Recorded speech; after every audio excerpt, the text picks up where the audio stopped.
पूरा का पूरा मिडल ईस्ट शायद एक बहुत बड़े वॉर से बस कुछ घंटे की दूरी पर था और फिर अचानक प्रेसिडेंट डोनाल्ड ट्रंप ने स्ट्राइक रोक दी।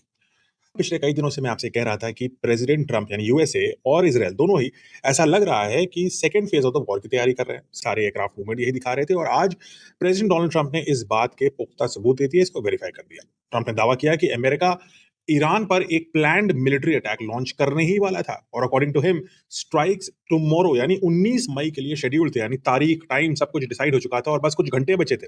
लेकिन अंतिम मोमेंट पे गल्फ लीडर्स ने पर्सनली रिक्वेस्ट किया कि भाई ये second phase of the war मत किया जाए और हमला रोका जाए। और ट्रंप के मुताबिक उसके बाद ट्रंप ने ऑपरेशन को पॉज करने का फैसला लिया। लेकिन सबसे इंटरेस्टिंग बात क्या है कि ट्रंप को रोकने की कोशिश करी किसने। अब इस लिस्ट में शामिल हैं कतर के एमीर, सऊदी क्राउन प्रिंस मोहम्मद बिन सलमान और यूएई के प्रेसिडेंट मोहम्मद बिन जायद। यानी वही गल्फ कंट्रीज जो ईरान को एक प्रतिद्वंदी के रूप में देखती हैं, रीजनल राइवल के रूप में देखती हैं, अब अमेरिका से कह रही है साहब वॉर शुरू मत करो, नेगोशिएशंस को एक और चांस दो।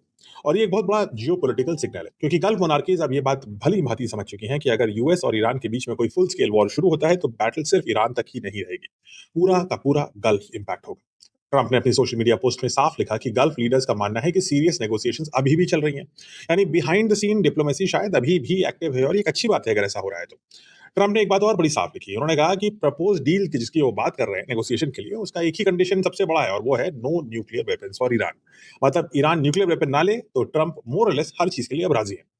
लेकिन यहाँ सबसे इंपॉर्टेंट लाइन कौन सी थी? ट्रंप ने कहा अटैक कैंसिल नहीं हुआ है, बस पॉज हुआ है। ट्रंप ओपनली कह रहे हैं कि यूएस मिलिट्री को फुल रेडनेस में रहने का ऑर्डर उन्होंने दे दिया है, यानी वॉर कभी भी घंटों बाद शुरू कर सकती है यूएस आर्मी।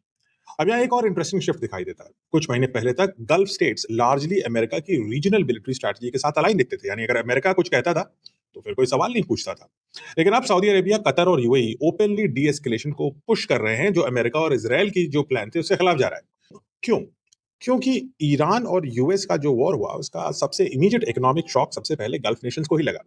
उनका oil infrastructure, ports, air space, tourism सब वल्नरेबल हो गए। फिलहाल स्ट्राइक्स रुकी हैं, लेकिन टेंशन खत्म नहीं हुआ है। यूएस मिलिट्री रेडी है, ईरान अपनी कंडीशंस पर अड़ा है और गल्फ स्टेट्स डेस्परेटली एस्केलेशन रोकने की कोशिश कर रहे हैं। यानी अभी मिडिल ईस्ट पीस के करीब तो नहीं है, लेकिन इन गल्फ नेशन के जो राष्ट्राध्यक्ष थे उनकी पहल पर कम से कम ये जो अटैक होने वाला था कुछ घंटों बाद, वो टल गया है फिलहाल। कमेंट्स में मुझे बताइए आपकी बारी। क्या आपको लगता है कि ट्रंप वाकई अटैक करने वाले थे और गल्फ नेशंस के कहने से वो रुके हुए हैं, या फिर ट्रंप खुद ही श्योर नहीं है कि उनको अटैक करना है और उन्होंने गल्फ नेशंस के रिक्वेस्ट को एक बार फिर से एक्सक्यूज बना लिया? ऐसा उन्होंने पहले भी किया था जब पाकिस्तान को उन्होंने एक एक्सक्यूज के रूप में इस्तेमाल किया था। अब थोड़े पाकिस्तान से खफा है आजकल, तो शायद गल्फ नेशन को इस्तेमाल कर रहे हैं। क्या लगता है आपको, क्या वाकई वॉर महज घंटों दूर थी?